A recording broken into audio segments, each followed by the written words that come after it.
va maintenant parler des complications mécaniques en complément à la présentation qui a été faite par Jonathan Lemar sur les complications qu'on a déjà vues, qui sont plutôt péropératoires.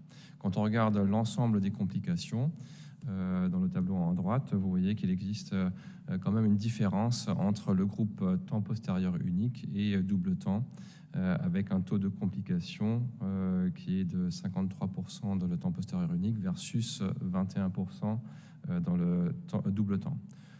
On peut se poser la question quel est le type de complication qui prévaut. On va le voir tout de suite. Grosso modo, dans les complications mécaniques, on va s'intéresser aux pseudarthroses avec rupture de tige, qui souvent est une source de reprise chirurgicale, et puis ensuite tous les syndromes jonctionnels comme le PGK, qui sont bien tolérés, et la situation là plus embêtante qui est le PGF avec des démontages proximaux. Lorsqu'on regarde les faillites mécaniques précoces, on voit qu'il n'y a pas forcément beaucoup de cas, c'est vraiment quelques cas qui peuvent se démonter avec des décèlements ou des reprises précoces, donc c'est vraiment anecdotique. En revanche, lorsqu'on regarde les pseudarthroses, les choses sont vraiment différentes et de façon significative. Lorsqu'on regarde le taux de pseudarthrose avec reprise chirurgicale, qui est de l'ordre de 1 patient sur 4, 25% dans le temps postérieur unique versus un peu moins de 2% dans le double temps. Donc là, on peut quand même se poser la question de l'intérêt d'un support intersomatique antérieur par rapport à la situation mécanique. Et puis après, les pseudarthroses sont reprises. Alors ça peut être des patients avec rupture de tige plus ou moins bien tolérés. On voit là aussi qu'il existe une supériorité d'incidence dans le groupe sans cage intersomatique. Un petit exemple pour illustrer une scoliose de l'adulte opérée avec un montage long et une greffe intersomatique uniquement sur le niveau L5 et S1. Et vous voyez que dans le suivi post-opératoire, une perte de correction avec rupture de tige que l'on peut voir ici autour de L4, L5, reprise secondairement sur la partie basse avec greffe intersomatique par voie postérieure unique dans le deuxième temps, et vous voyez dans le suivi opératoire, récidive du déséquilibre, développement d'une coxarthrose sévère, rupture de tige nouvelle, nécessitant là une prise en charge bien plus complexe avec correction de déformation par ostéotomie transpédiculaire pour recréer une lordose, et puis là maintenant pour le coup greffe intersomatique pluriétagée.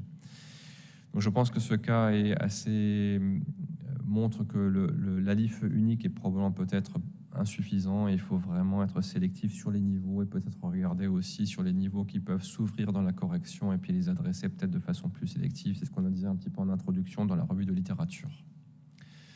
On va s'intéresser maintenant à la deuxième complication, qui est une des complications qui est très fréquente dans ce domaine de la chirurgie, qui est la kyphose jonctionnelle. On voit que le taux de kyphose jonctionnelle est dans ce qu'on retrouve dans la littérature plutôt dans la fourchette basse, avec 18% dans le temps postérieur unique versus double temps 14%. Le problème, c'est que cette kyphose jonctionnelle peut avoir vraiment une gradation clinique avec un impact plus ou moins important. Ici, un cas de figure relativement simple avec une kyphose jonctionnelle très discrète dans le suivi post-opératoire, uniquement radiologique, sans symptômes, qui finalement, lorsqu'on regarde bien, selon les critères de Glattès, peut être classifié comme complication. En réalité, ça a peu d'impact. On peut avoir des corrections telles que vous le voyez ici aussi, qui sont un petit peu plus importantes, avec souvent dans la phase précoce, dans les 6 premières semaines ou les 3 premiers mois, des petites kyphoses qui se créent. Et lorsqu'on regarde un petit peu plus près, on a une kyphose jonctionnelle radiologique que l'on peut rattraper au vol par certaines techniques d'augmentation de fixation supérieure, telles que les cimentoplasties. Mais ces techniques, vous voyez, ne sont pas forcément salvatrices de toute complication, comme les PGF que vous voyez ici, malgré l'augmentation par ciment pendant la chirurgie.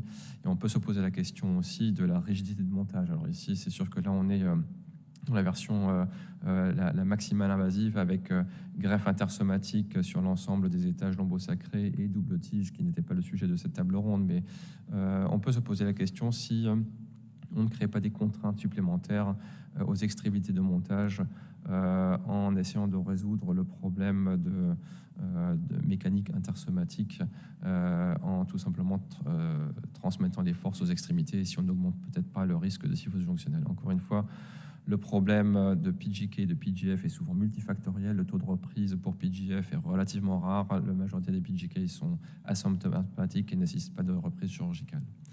Donc pour les patients repris, vous voyez que le taux de reprise très globalement pour complications mécaniques reste quand même supérieur dans le temps postérieur unique par rapport au double temps, et les reprises chirurgicales sont principalement liées aux pseudarthroses plutôt qu'au PGK ou PGF. Donc probablement le fait de greffer en intersomatique, même si cela n'a peut-être pas d'impact clinique sur la finalité des scores cliniques, a peut-être un léger avantage quand même sur les reprises et le risque de pseudarthrose.